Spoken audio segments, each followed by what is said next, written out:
Good morning, good morning. Of course, for those of you joining early, we've got a good morning pony for you. There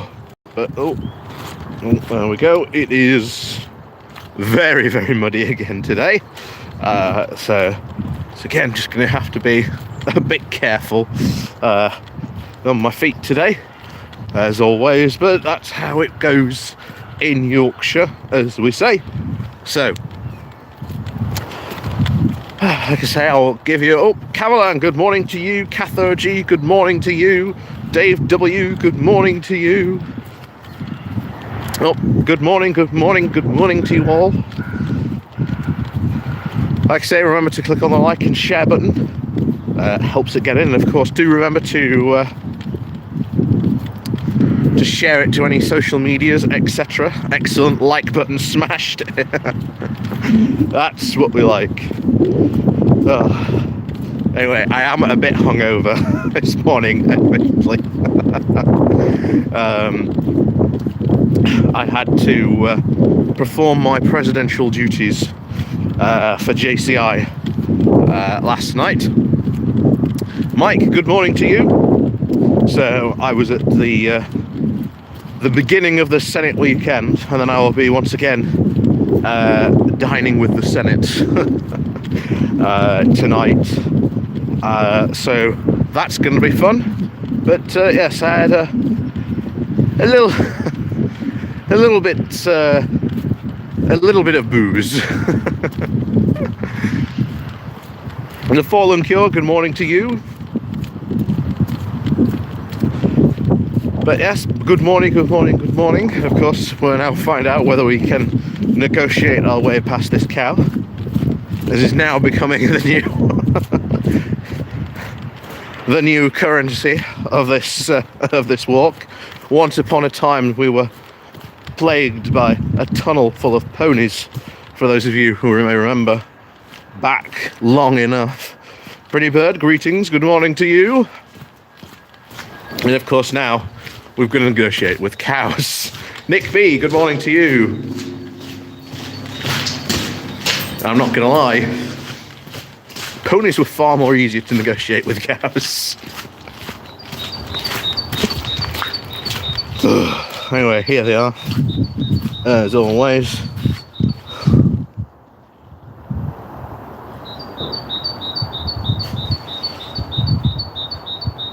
Morning. No, nothing. Anyway, let's see. We can't get our way past. Here we go. Morning, boy. We're going to slip past this way. So we're going to go this way. We're going to go this way on our walk today. Oops, a daisy. We're going to sort of go in reverso. Tom Nielsen, holy cow, good morning. I thought someone might do that sooner or later.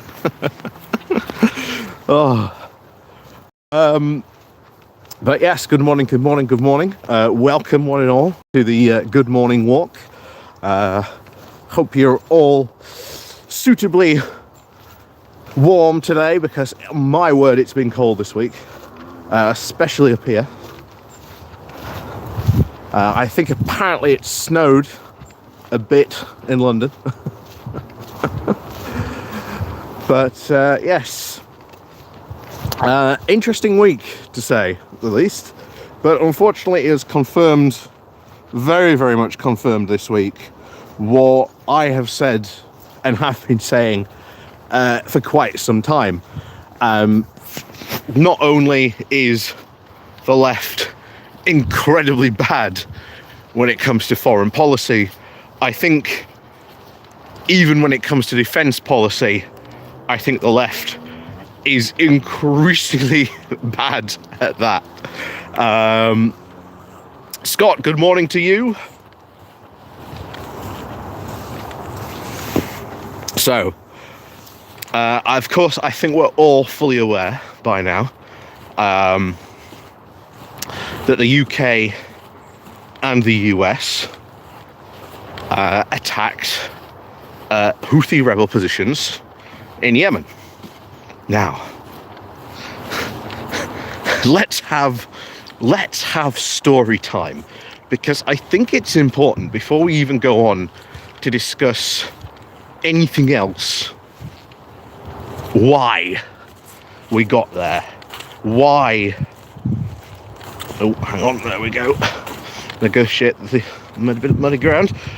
Why we got to such a position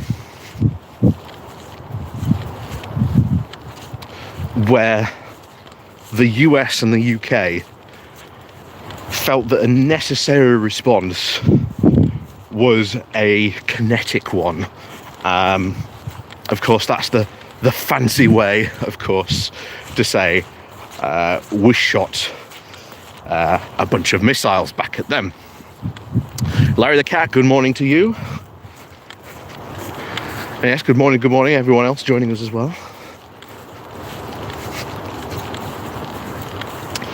So, in response to, of course, what was going on in Gaza, let's start at the very beginning. The Houthis, who I also didn't know this, were also one of the very first organisations to commit an act of terror in space, believe it or not. They decided that they were going to start and intercept Israeli ships in the Red Sea. And it's, bear in mind, that is the important fact here, because a lot of people are denying this. And it's really annoying, especially when you can easily look up these claims and see them for yourself. Mithril, good morning. So the Houthis originally said, we are going to intercept Israeli shipping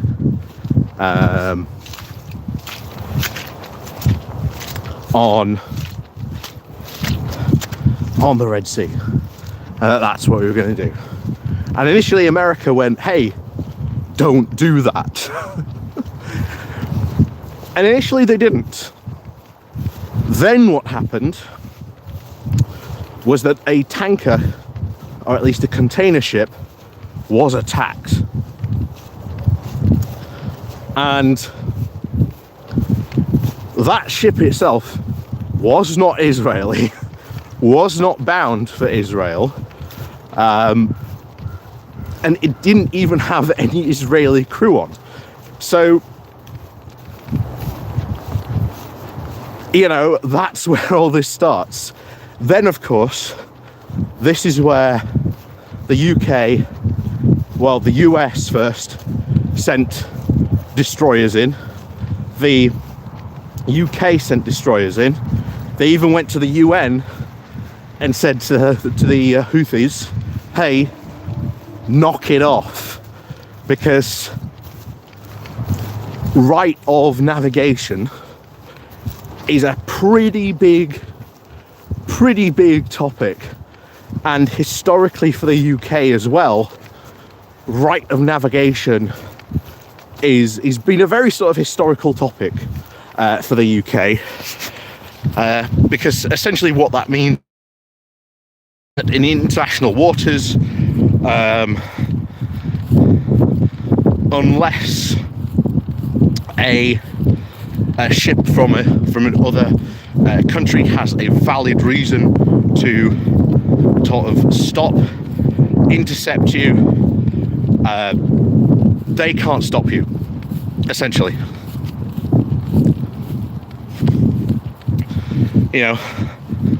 They cannot stop you because you have the right of navigation in international waters. And of course, the Red Sea, that estuary into the Suez Canal, one of the busiest shipping lanes in the world, it's quite important that ships using that canal have the right of navigation to be able to traverse that canal, so that they can, do international trade. Is this the best way to describe it? Because if you suddenly don't, or have the capabilities to be able to do that, then, well, that's going to be a big problem for you, and the whole international trade-wise, especially when you haven't got, increasing prices of these container ships, being passed on to the customer. This obviously happening during a cost of living crisis as well is going to be passed on to you. We saw this, if you may remember, during the pandemic with containers being in the wrong place. We saw this when the green sill, was it the green sill? It was the green something, when that got stuck in the Suez Canal. That had a big knock-on effect to international trade. So the Houthis attacking shipping here is quite a big deal. It is quite a big deal that they are doing this,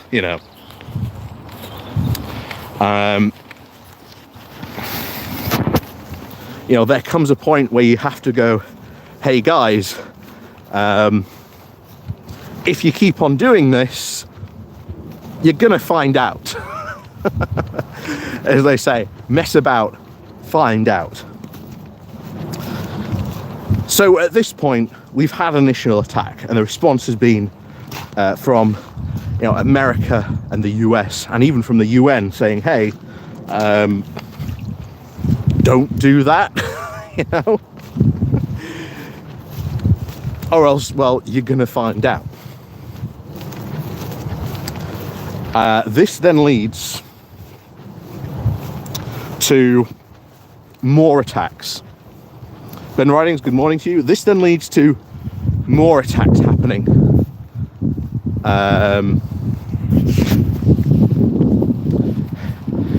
In the Red Sea. And this almost led to a tanker container, a ship being boarded and taken, meaning that at that point the Houthis are actively engaging in piracy to do this. So, and who knows what would have happened to that ship. They may have kidnapped the crew, they may have killed the crew. So America had to intercept them. And we saw, I think 18 Houthis were killed when they were intercepted trying to take that ship. And again, I want to remind people, they were warned not only by the US, by the UK, by the UN, by other countries saying, hey, don't mess with international shipping because there's going to be consequences. And this now comes to then what we saw a couple of weeks ago, where they launched a very large scale attack using suicide drones and anti-ship missiles. And it's worth pointing out at this point that those drones and anti-ship missiles were not just aimed at container ships this time, they were aimed at the destroyers that were there. And of course, remember, we've got HMS Diamond engaging in this operation as well to make sure that those ships are, secure and protected. At that point, you put UK men, servicemen and women's lives in danger. They are serving there, they are ensuring the international rules for right of navigation. Ships have a valid right to be able to use the Suez Canal without being intercepted, put in danger, and essentially the Houthis committing acts of piracy on these ships. as we saw. So that becomes kind of important, of course. Oh, shall we go this way or not?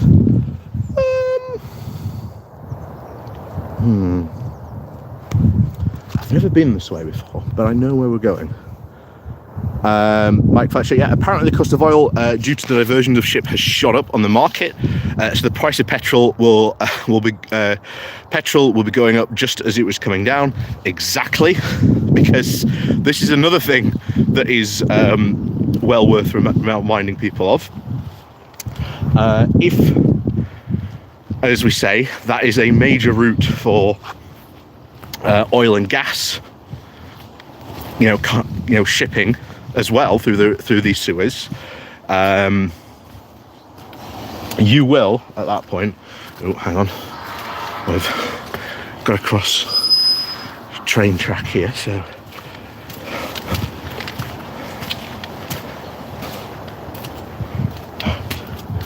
right. I think we're fine because we've just had one come.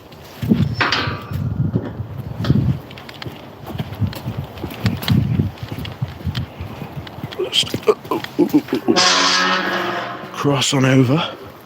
There we go. Right. So, obviously, this is a problem. Because you may remember, was it last year? We had that big explosion in Beirut. If one of those oil or gas ships gets hit, and that ignites, that is going to make that explosion look comparatively small. That's going to look small potatoes on that.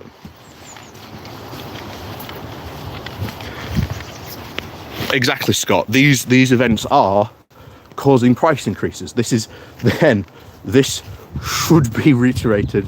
This is why you don't mess with international shipping. Something that every country in the world has been yelling at the Houthis to knock it off.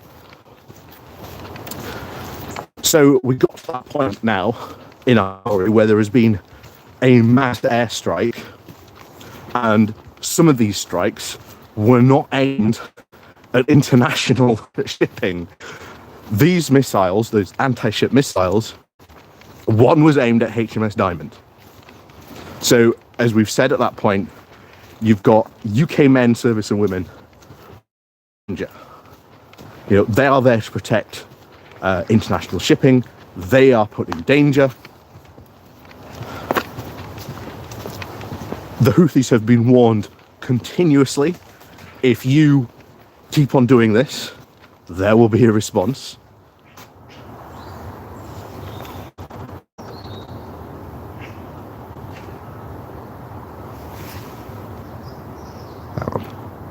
Hang on, there we go. Oh, no. Oh, sorry about that. Larry the Cat, yes, I've seen. I have seen your comment there. Yeah, this is what a lot of people are saying. Oh my God, Rishi's trying to, Rishi's trying to start a war on this, by doing this. And you've had a lot of people on the left saying, oh my God, World War III, oh my God, World War III is about to kick off. Panic. Exactly. The Houthis will have a real mess if they do that. This isn't going to start World War III. This is not going to start World War III by any stretch of the imagination. Why? The Houthis had been warned time and time again. You mess with international shipping, there is going to be a response.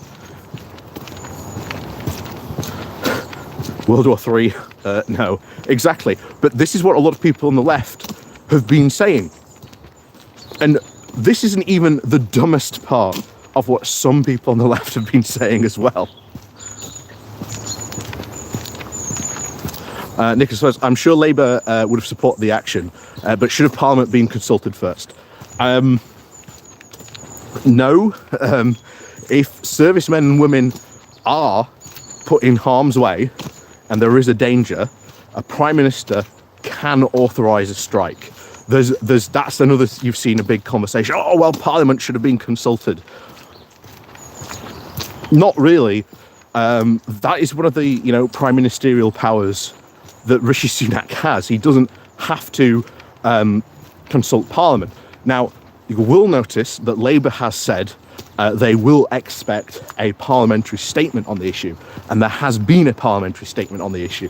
So Rishi Sunak hasn't broken any laws or anything like that, as a lot of people on the left have been saying. He does not need parliamentary approval to authorise these. Because again, UK men, servicemen and women put in danger. He has full right and authority to be able to act in response to that. Nothing, he's done essentially nothing wrong at this point. And to be honest, as we've said before, if they had hit one of those ships, because the Houthis are going to keep trying. I mean, they've now said, oh, you're going to have, you're going to regret this, UK and USA. And you're like, why should they regret it? It's you guys who have been shooting these missiles. You guys who have been threatening international, international shipping. This isn't going to result in an invasion either, because the US isn't going to go and, invade a random country at this point in time. I don't think Biden would bother. I don't think he would dare to do that, to be honest. Yemen is pretty much in a mess as it is at the moment, so the USA wading into another Middle East adventure ain't going to happen anytime soon.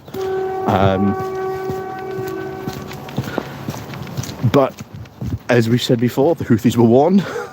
They messed about and they found out. They continue launching missiles.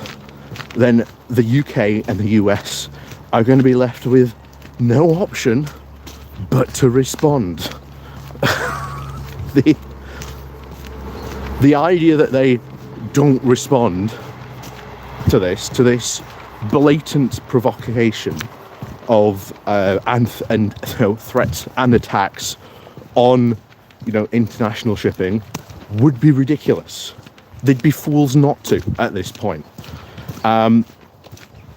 So this isn't going to start World War III. The Houthis decided, I don't know if you've seen the UN response to this. The UN response is full of small ponies. The UN response to this has been, the Houthis decided in launching these attacks that they were against all flags, which is 16th century speaks for engaging in acts of piracy. And no country has really gone hard and condemned this. They've all pretty much turned around and said, they were fine in what they were doing. The problem is you get a lot of people on the left. First of all, you've had Rishi Sunak should have sought parliamentary approval. He didn't need to. That was more than enough covered by what was going on here. He didn't need to seek parliamentary approval. He just needs to come into Parliament at some point, which again he has, and deliver sort of a parliamentary speech on that.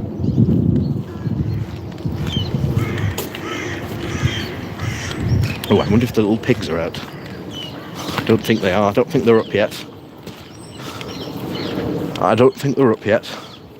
Unless they're out, I don't know. I don't think they're even in there. Oh, no. No. But yeah, like I say, this is a bit of a serious problem. And yet you've had a lot of people on the left, and this was my favourite example of how bad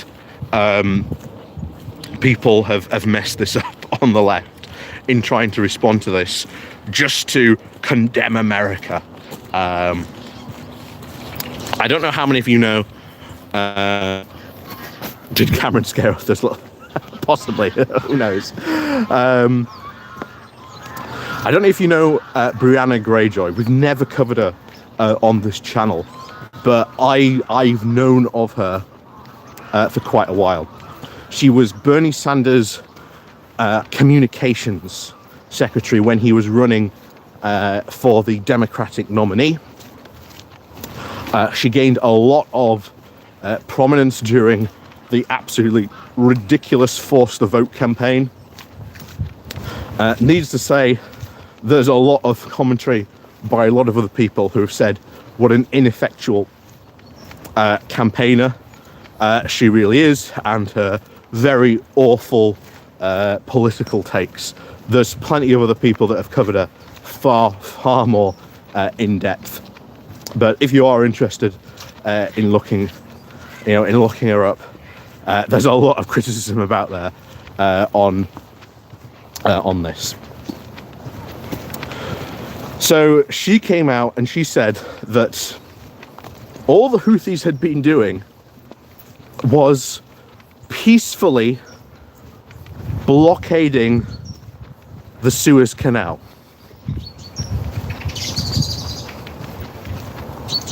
I am not making this up.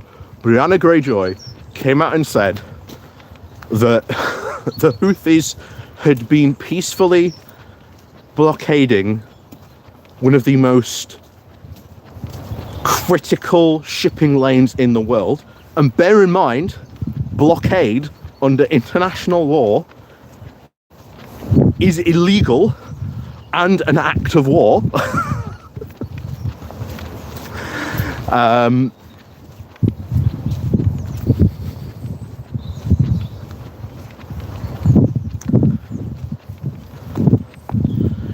It's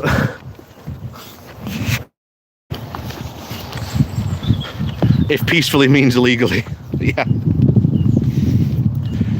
And also, what does she make to the fact that, you know, the Houthis have been shooting missiles, shooting drones at all these, all this international shipping? I had no idea you could peacefully fire a missile.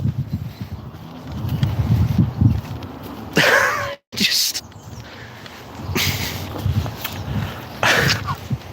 I keep on saying it, that there's a lot of people on the left are really bad when it comes to discussing foreign policy on this.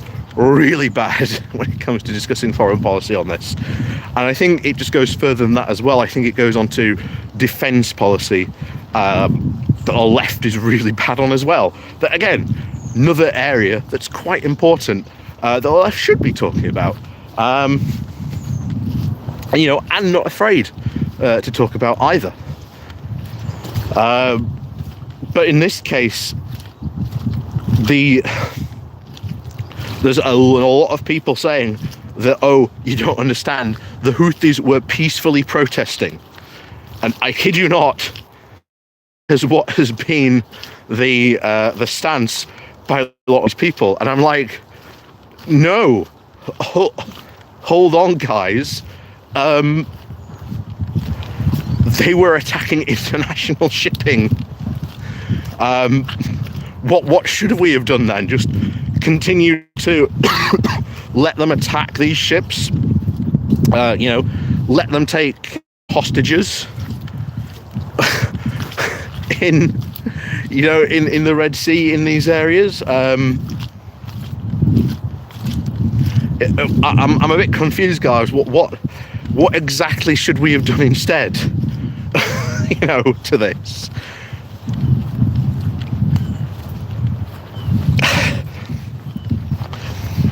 And the fact that this is obviously, dragged in America as well, I really think you're going to see Biden probably in a couple of weeks go really hard and really start to push Israel to end the war in Gaza. Yeah, exactly. Bernie has massively distanced himself from her. So, yeah, her takes have been increasingly bad, and yeah, it's kind of weird how many of the people in the Bernie Sanders campaign have gone almost like that, fully insane and seemingly lost their minds. But yeah, that's another conversation, probably for another time. But the big conversation about this, oh my god, it's going to start World War III. Oh my god, America's going to have to invade Yemen now. No. Let me tell you what's probably going to happen now. Let me give you my analysis. So the Houthis have messed about and found out, having been warned multiple times, don't do this. You know, you are attacking international shipping. They have been warned by the UN. Oops.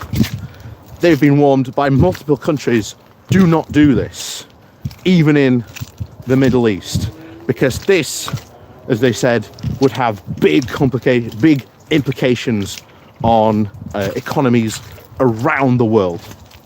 And as we've already said here, oil prices are now probably going to go back up.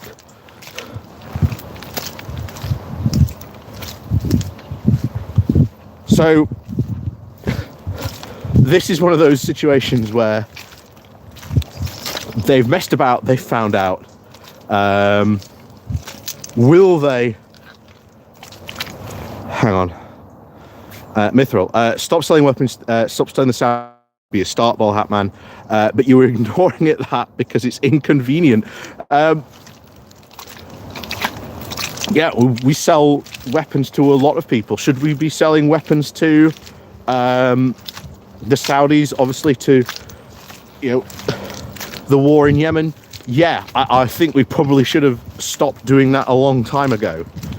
But even then, that doesn't stop, you know, the Houthis buying weapons from Iran in order to, well, attack shipping in the Red Sea. This does not, you know, lessen the argument that they should not have messed about and found out. Now we'll see what happens, because obviously the Houthis have gone, shaken their fist and gone, oh, we shall have vengeance. Well, you've already found out what happens if you mess about. Do it again and they'll find out even more, you know?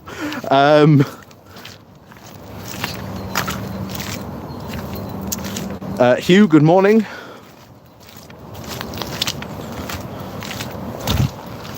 So,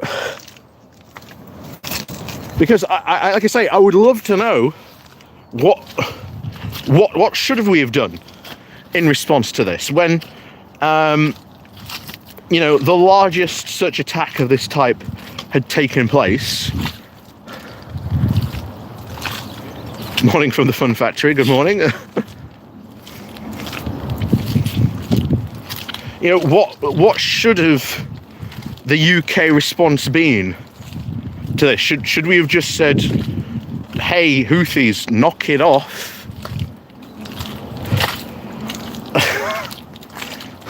You know, please don't do this.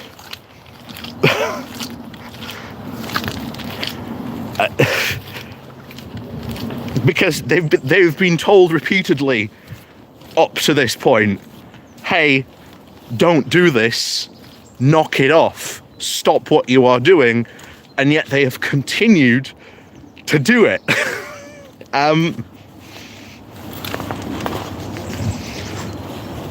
You know, what should we have done?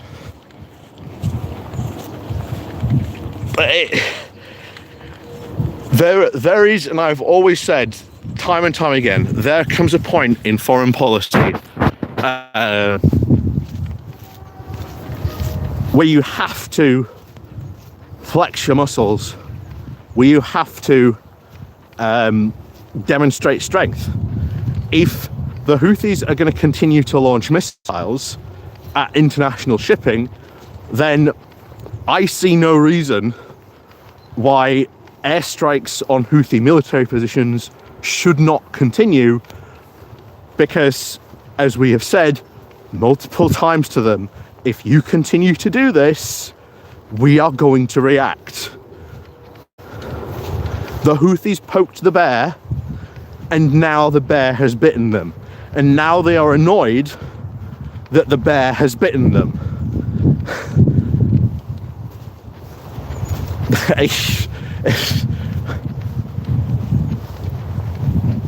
I mean, what, and again, like I say, what were we meant to do? Just allow them to continue attacking shipping? Do we remove the destroyers? Do we allow, international markets to soar in prices because now ships can't use the Suez Canal because they're going to be attacked by Houthis?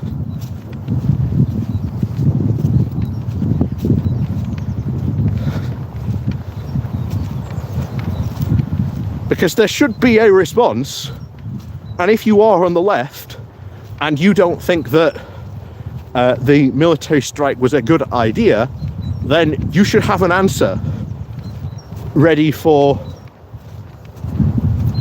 that question. And a lot of people on the left do not have that. Instead, you've seen them pull everything they possibly can about how, oh no, you don't understand, what Rishi Sunak did was illegal because he didn't consult Parliament. You know, Margaret Thatcher did not need to consult Parliament to authorise the NHS, not the NHS, the SAS, to go into, the embassy when that happened. There are examples throughout Britain's history of where prime ministers have acted because they needed to act there and then. They did not need to go to Parliament to try and seek approval, when we know for a fact that, Keir Starmer was involved in this. We know that he was consulted and told about this. And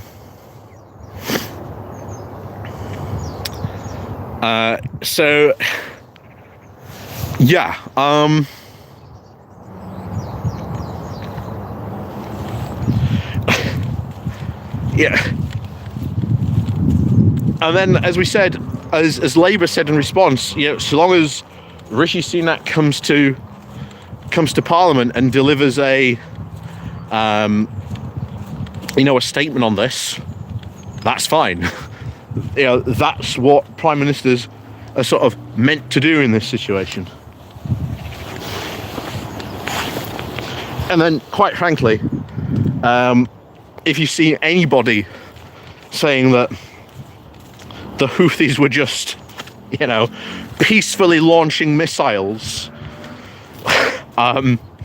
you have my full blessing and permission to absolutely ignore them. Because, to be honest, I don't think you should be following that type of channel, because they clearly do not know what they're talking about. Blue Badger, good morning to you. Oh. Nope.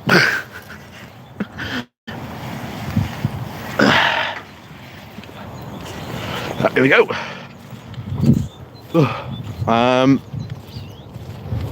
So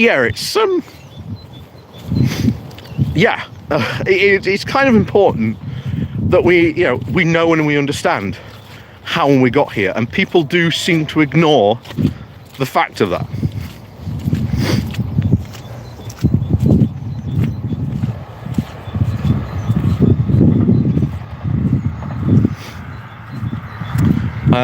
So what? We await the Prime Minister has to say that in the House. Yeah, he's probably going to do a statement. I think he's done one already. We've already had one. However, they want obviously Sunak to come and do a statement as well. So I think there's going to be one on Monday. But as we said, what were we meant to do? Just let them continue to attack international shipping? I mean,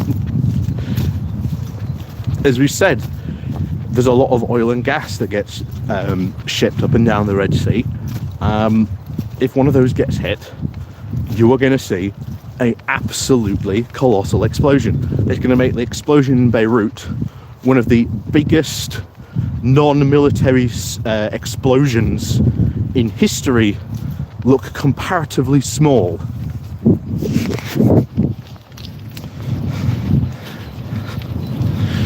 Oh yes, and Cathode G, happy birthday when it happens.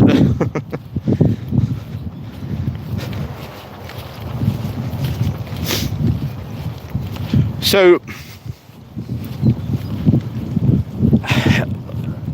and I know there's a lot of people on the left who are like anti-war, you know, who don't want to see military solutions. I get it. I understand.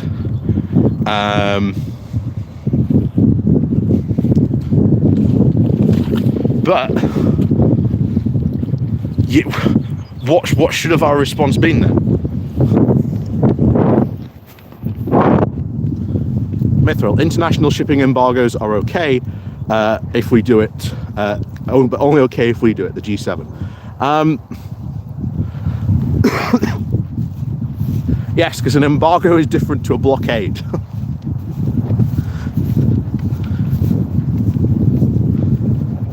You know, a blockade is basically saying you are going to refuse any shipping access to the Suez. The Houthis initially said that they were going to try and do an embargo, that they were only going to attack ships bound for Israel or Israeli shipping, but they have not done that.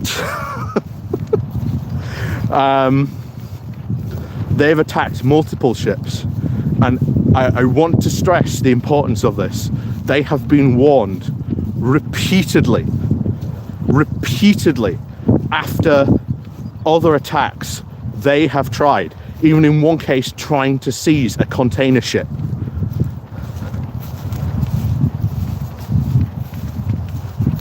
Knocked off.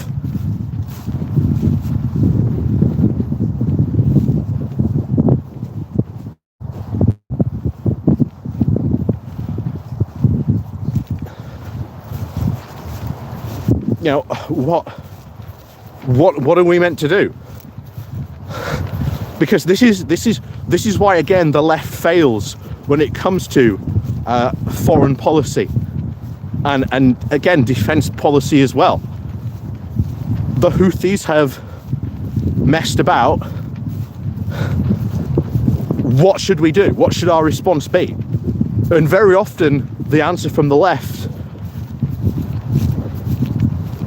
is nothing, or we don't have anything to say, or we go, oh well, we've just got to go negotiate with the Houthis. The Houthis' main demand is that we let more humanitarian aid through into Gaza, which again I am not opposed to, but the big problem here is Israel again. And its right-wing government basically probably will not allow that. And you know, I do support what South Africa is doing in The Hague as well. I think that's very good. I am very, very much in favour of that.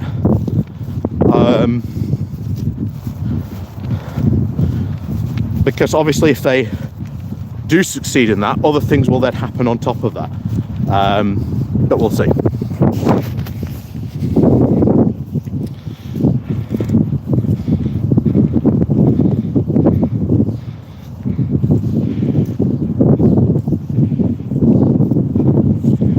Mithril, America parks its huge fleet off Tel Aviv and says, see Gaza, this will be that'll be you unless you start to behave. No, the whole reason why America parked its fleet there was to prevent this war from escalating, to prevent Lebanon and Hezbollah from thinking, maybe we should join in this as well. That's sort of why the Americans strike, carrier groups there. To stop this war from escalating to a bigger state.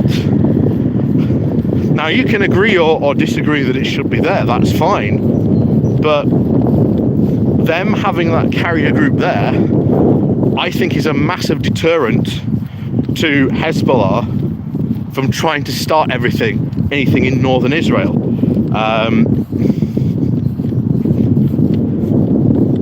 Because again, the question should be asked, how do we stop this from escalating into a larger conflict?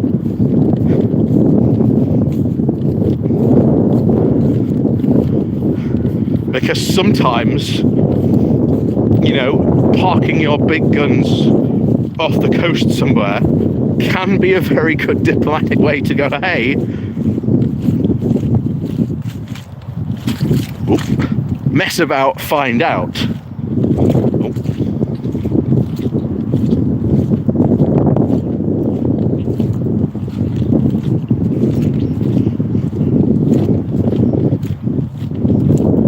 It's why we've sent a ship to Guyana. Do you think we shouldn't have sent that ship to Guyana to dissuade Venezuela from attacking into Guyana?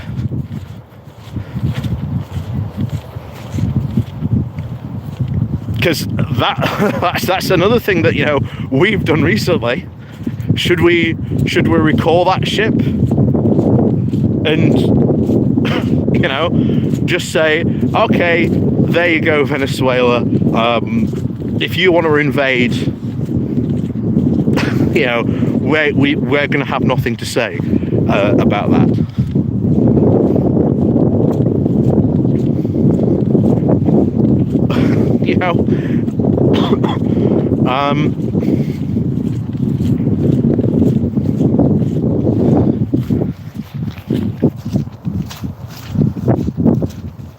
That's just the state that things are in. Only if we aren't prepared to use it. Wait a minute. So we should send a ship there, but only if we aren't prepared to use it. So you are basically telling anyone that if we send a ship as a deterrent, we then aren't prepared to use it.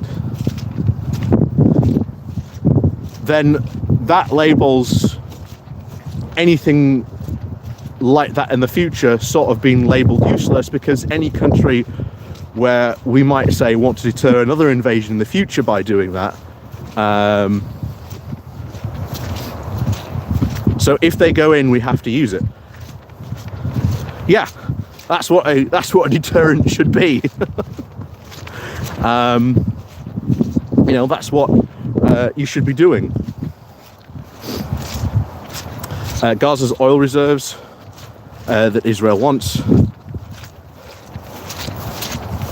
That may be the case, unfortunately. And again, you have to sort of think what the international response should be, because again, this has been yet another clear case of there needs to be an international response, not just Britain alone saying,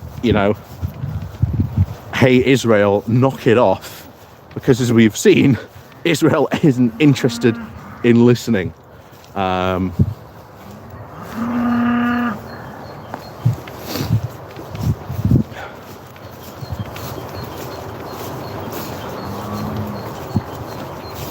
As soon as we use it, it ain't a deterrent. Well, exactly. That's the hope, that of course you don't have to use it, but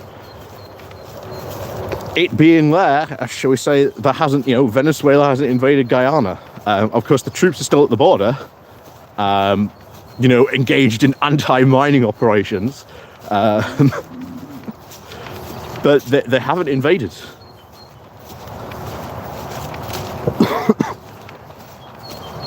There's things like this when you cover, international, and foreign policy about, how we should act on one.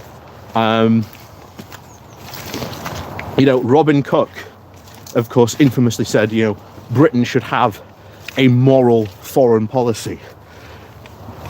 I'd be okay with that if we can, look at having a very moral foreign policy, because if you look at having a moral foreign policy, then, well, that airstrike was perfectly guaranteed under Robin Cook's, moral foreign policy argument that he made when he was in charge. So, and these are difficult questions. I'm not going to lie that these aren't difficult questions. And of course, sometimes you don't necessarily know how, countries are going to be reacting. But of course, this is why you have advisors. This is why you have, reams and reams of intelligence coming in. These are difficult questions. And the big problem that I constantly see on this is very often there is no, answer from the left. Morning. This is why you get the right sort of dominating discussions about, foreign policy. This is where we've ceded the ground to sort of the right on these issues. And, we shouldn't. We should be able to go and engage actively in these discussions. And you know what, Mithril? If you disagree with me, that's fine. I've said before on this channel, if you disagree with me, that's fine. I am prepared and, willing to listen to, other arguments, and, for and against what I say. That's perfectly fine. But again, that's politics. You're never going to 100% agree with someone or anyone on maybe a particular subject, or you may think, well, actually, maybe we could do sort of things differently. But it remains the argument and the case that if the Houthis continue to launch attacks on shipping in the Red Sea, what should our response be?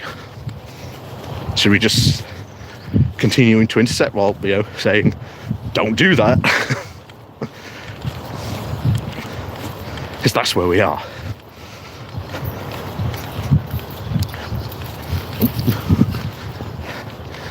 That's where we are. That's where we are in these discussions. And, the left should have an answer for these things. And the problem is, very often the left doesn't, because it doesn't engage in these conversations. And as a result, we see very bad takes, like we've seen,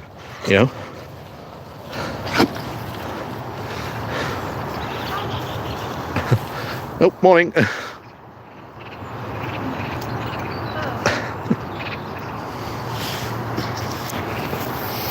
we go. There's some nice ponies for you all. Just get your man Alistair Campbell to cook another dodgy dossier. We've never tried talking to the Houthis. Yes, we have.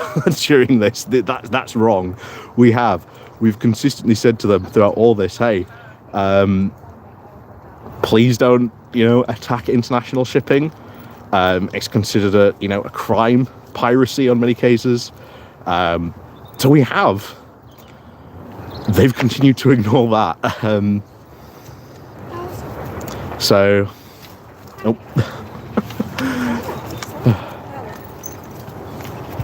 Yeah, hard to talk to fundamentalism. Exactly.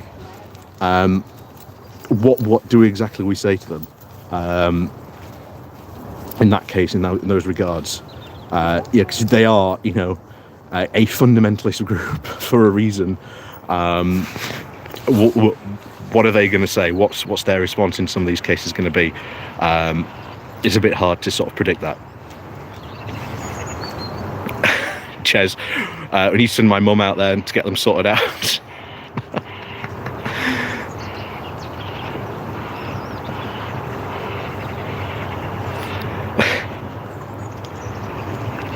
Proper little pony club, yep.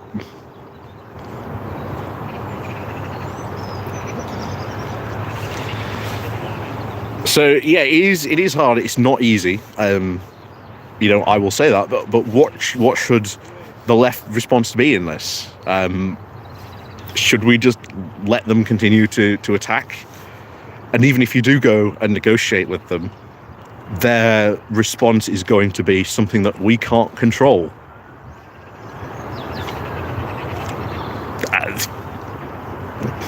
It's a hard situation. I'm not going to say that there are easy answers to it, but ultimately, if they do continue these attacks, well, yeah, maybe we should continue to strike the military targets, these drone launching points, and you know, places where we know that they have stockpiled weapons. You know, they've messed about. Time to find out what the consequences are when we've continued to say, "Hey, knock it off." A UN mandate. We do actually have a UN mandate on this. This is what it is. This all goes back to right of navigation. The UN has clearly said right of navigation is a fundamental right to all ships, that ships should be able to travel safely, freely and unhindered through international waters. And the Houthis are stopping that from happening. So at that point, they are in contention against, you know, UN rules. So we technically already do have a UN mandate when it comes to this. I'm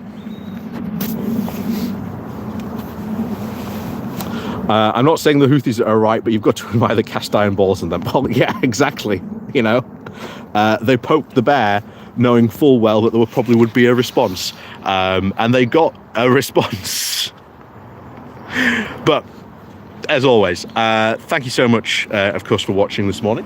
I hope you've enjoyed our little walk this morning. I hope you've been enlightened. And like I say, if you disagree with me, that's fine. But what should our response have been? And I'll leave you with that question. If you do disagree with me, I will leave you with that question today. What should have our response been, given the fact that the Houthis continue to launch missiles, have been continuously warned several times up in the lead up to this? If you continue to doing this, we will respond. Now, what should of our response then be? So, thank you very much, of course, all for watching today. Please do remember to click on the like and share button on your way out. Like I say, leave a comment down below. And of course, as always, we'll see you next time for another Good Morning Walk.